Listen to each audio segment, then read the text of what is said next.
Doctor Who Hellbent. There will be spoilers in this review. If you haven't seen this episode, definitely go see it before you come back and watch this review. Do come back and watch it, but definitely go see the episode if you're a Doctor Who fan. It is, whether you think it's good or not, it's an important episode. And I have heard people say they didn't like this episode. I honestly don't know how that's possible. That's just my opinion. I'm going to talk about that opinion a little bit here.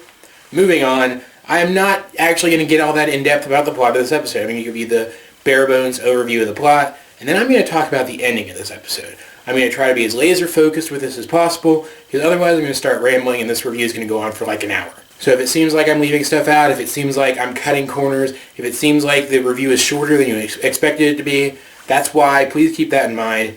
I'm also going to say right off the bat here that this review does deal with Gallifrey. This is the episode where the Doctor returns to his home planet. And I'm not going to talk about it that much. I'm going to go over the things that happened on Gallifrey, the things that are definitely new, but comparing this Gallifrey to the Gallifrey from the old series, talking about things that are different, things that were done right or done wrong, or what Easter eggs are laying about, how this ties into the mythos, how this adds to the lore. There are much better reviewers out there who have much more experience with the original run of the show, who are much better equipped to deal with that kind of thing. Instead, I'm going to analyze the characters here and talk about the things that I think stood out and made this episode what I think is one of the best episodes of Capaldi's run on the show and one of the best standalone Moffat-era episodes overall. There are a lot of things that the average Doctor Who fan wants to see. They want to see more Time Lords. They want to see more of Gallifrey. They want to see more Time Lords regenerating. They want to see the Doctor being the smartest man in the room when everyone else in the room is technically just as smart as he is. And they always want to see good send-offs for the companions unless they really, really hate those companions. And this episode gave us all of that. Not saying that's all that Doctor Who fans want to see from a good episode, but I think that's a pretty good short list. And for anybody who actually remembers my Face the Raven review and calls me out on Clara not actually being dead, yeah, she's still dead. She's just quantum locked so that she doesn't appear to be dead. She's in a kind of Schrodinger's cat kind of situation. She's both alive and dead at the same time, so no, I wasn't wrong, and I'm not petty. God dang it.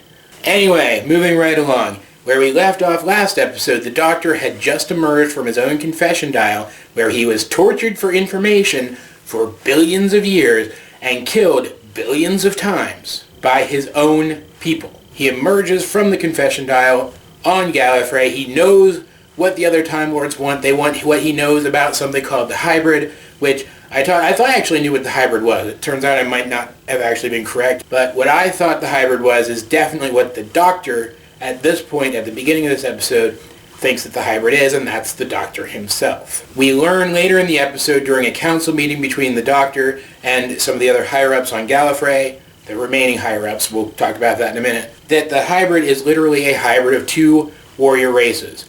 And the Time Lords have always assumed that that meant that he was a hybrid of the Time Lords and the Daleks, but the Doctor knows that the Daleks would never stand for a half Dalek. This harkens back to Daleks in Manhattan, where they were trying to create a better Dalek and ended up annihilating the better Dalek because it wasn't a Dalek. Wow, I thought about that episode, now my brain hurts. Anyway, moving on. The Doctor, though, he realizes that the hybrid could just as easily be a hybrid of a Time Lord and any other warrior race, and humans count as a warrior race, and with the 8th Doctor and his adventures being canon, that means it's canon that the Doctor is part human. Yes, come at me with your torches and pitchforks, I don't care. It's canon, I treat it as such. And apparently so does Stephen Moffat, because even though, and I just watched the episode again like an hour ago, I didn't pick up on any instance where the Doctor flat out says that he's half human in this episode. He's definitely acknowledging it by his body language and the way he is handling having to talk about the hybrid. He definitely at this point in time thinks that he is the hybrid. Anyway, the Doctor shows up. He walks back to the barn that we saw in the 50th anniversary special and in flashbacks of the Doctor's childhood, the barn that he spent most of his time in as a child. And he runs into all the current residents of the orphanage where he grew up, and they immediately recognize him. Time Lords always recognize each other. And they welcome him back as if he is family. They get him something to eat. They spend time with him. It's a very touching scene, despite the fact that the Doctor's attitude during this entire sequence is still very, very serious. And then the officials of Gallifrey start showing up. They're afraid of the Doctor. They're afraid of what he's going to do. They weren't able to break him and now they want to try to make peace with him before he does something to them. So they start coming in waves, and then when finally the president of the planet shows up to threaten him with an entire firing squad of soldiers, the Doctor turns those soldiers to his side and dethrones the frickin' president, banishing him from the planet. Then he banishes the entire Council of High Ministers, and he takes over the planet. He is now president of Gallifrey. And so he sits down with the council. They ask him about the hybrid. And this is when he starts to play something of a long game here. He could just tell them what he suspects about the hybrid. But he uses this as an opportunity because this is a Gallifrey that is even more advanced than the Gallifrey that he left by several billion years. So with the help of this general, I believe he was a general, he claims that he needs to ask someone a question, someone who is now dead. That being, of course, Clara Oswald. And so they take him to this chamber where they can quantum lock her in between heartbeats a moment before her death, bring her to Gallifrey to talk to them. And now if she doesn't return to that point at some point, eventually then time will start to unravel itself. But theoretically, she could stay here for as long as she wants, as long as their intention is to return her to that point, as long as her intention is to go back. But the Doctor's not going to have any of that. He didn't actually need to talk to her about the hybrid, obviously, because she knows nothing about what the hybrid is. He just wanted to save her. He wanted to pull her out of that moment and then run as far away as he could in the hopes that time would fix itself and she would live again. And he even goes so far as to pick up a gun and kill the general that was helping him. Now, he is polite enough first to ask what regeneration the man is on, so he knows whether or not it'll actually kill him. But still, god damn, that's brutal.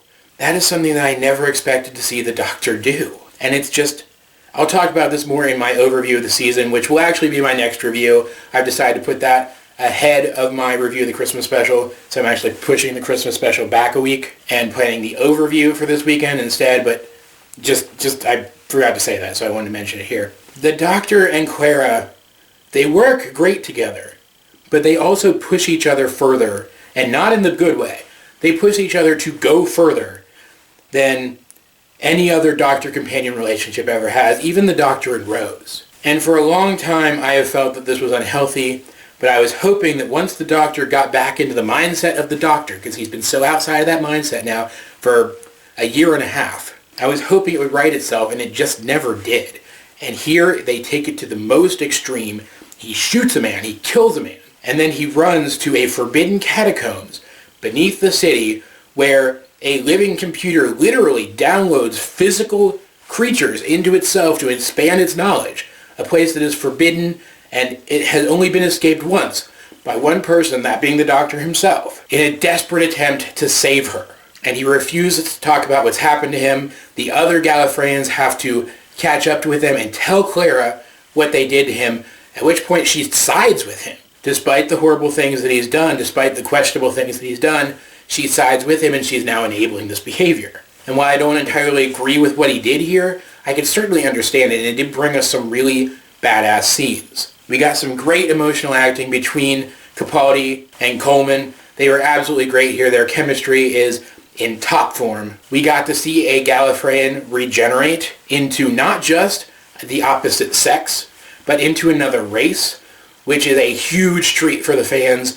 And this is just more evidence that the intended casting for the next Doctor is going to be something entirely unique, something entirely different than any iteration of the Doctor we've seen before, and I'm so psyched about that. Which sounds kind of hypocritical, since I keep talking about how I'd like Capaldi's Doctor to come back on the rails and act more like the Doctor, but hey, I never claimed to be perfect. Then we also get this really badass scene where Clara actually distracts the other Time Lords, telling them off while the Doctor runs ahead, and the other Time Lords, they know that she knows where he's going. They want her to tell them, and she finally says, what do you expect?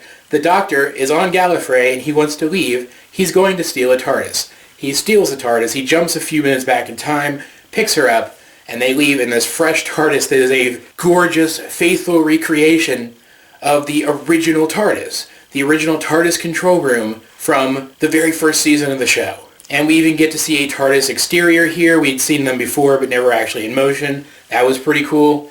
And he keeps going forward in time and forward in time, hoping that he will break the connection between her and the moment when she died, between Clara and the moment when she died, and that time will right itself. but it never does. Her heart never starts beating again. So he flies all the way to the end of the universe, the end of existence. Still nothing. And there's this Chekhov's device of this memory wipe machine, and the Doctor intends to use it on her to remove her memories of him, because they now have to separate. Their paths have to separate so that time can right itself and that she can continue to live. And it's a little contrived, but I don't particularly have a problem with it. This is Doctor Who. Slight contrivances are the norm. Anyway, of course, at the end of the universe, who else would be there but a true immortal? They walk out, and there's a Shielder, a.k.a. me, and she has a dialogue with the Doctor while Clara remains in the new TARDIS. And a Shielder has knowledge of the hybrid. She's been living all this time. I'm sure she's come across the legends of the hybrid. She's probably met the Doctor hundreds of more times in the middle there that he just hasn't experienced yet himself. And she tries to claim responsibility and call herself the hybrid, a hybrid of a human and the technology from a warrior species. But the Doctor calls bullshit on that, so she says, okay, well, how about this? What if the hybrid is a Time Lord and a human? What if it's two beings that act as one? What if it's you, Doctor, and Clara Oswald? And it clicks.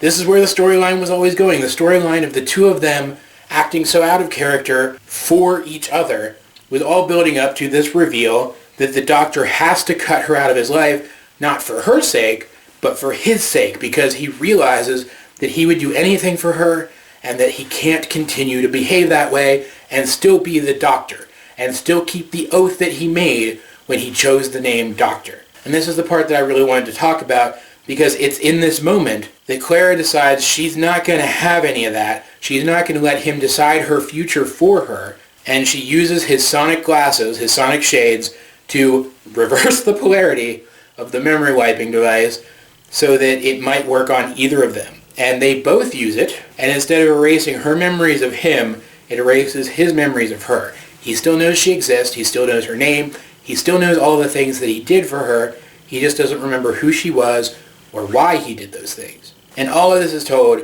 with the framing device of the Doctor talking to Clara, and we know that for whatever reason, they don't seem to know who the other is. One or the other of them has forgotten the other, and it isn't until this moment that we know that it's actually the Doctor who forgot Clara. And he's trying to put those pieces back together. He's sitting in, it's the diner that he met River and Amy and Rory in before his death at the beach back in, it was The Impossible Astronaut, I think. And he's telling Clara this story, and it isn't until this moment that it's not Clara who doesn't know who the Doctor is, it's the Doctor who doesn't know that this is Clara. And it's this really touching scene that then escalates into something that is absolutely the most badass companion send-off that the show has given us so far. The Doctor questions, hey, wasn't this diner on the other side of the hill last time I was here? And then Clara walks into the back room, and you realize that this isn't the diner. This is her TARDIS. She kept the other TARDIS. And now she is her own version of the Doctor, traveling in a TARDIS that looks like this diner with a Shielder as her companion. And I can't even begin to shortlist the incredible story possibilities that this brings to the table. I can't wait to see what they do with this in the future. Oh my god. Guys, that's all I'm going to say about this episode. I am going to talk more about the Doctor and the storyline that the Doctor has had this last season and a half in my overview coming this weekend. So I'm just going to leave it here by saying, guys, if you are a Doctor Who fan, whether you think you would like this episode or not, whether you end up liking this episode or not, you can't argue that this is an important episode, that this episode is going to affect a lot of things going forward. So if you haven't seen it and you still watch this review without having seen it, go watch it. I didn't touch on half the things that happened. It was just so jam-packed and interesting, and the final scene, the very final scene, I'm not even going to talk about because it's a beautiful way to get the Doctor back on track and really hammer home that his journey is starting anew and now it's heading in the direction that we all want it to. And the Christmas special, which I will be talking about now in 1.5 to 2 weeks, let's say, definitely helps reinforce that sentiment. Guys, if you have seen this episode, what did you think of it? Let's get a discussion going in the comment section down below, though do try to keep your comments as spoiler-free as possible, please. Either way, this has been AJ22, and I will talk to you guys later.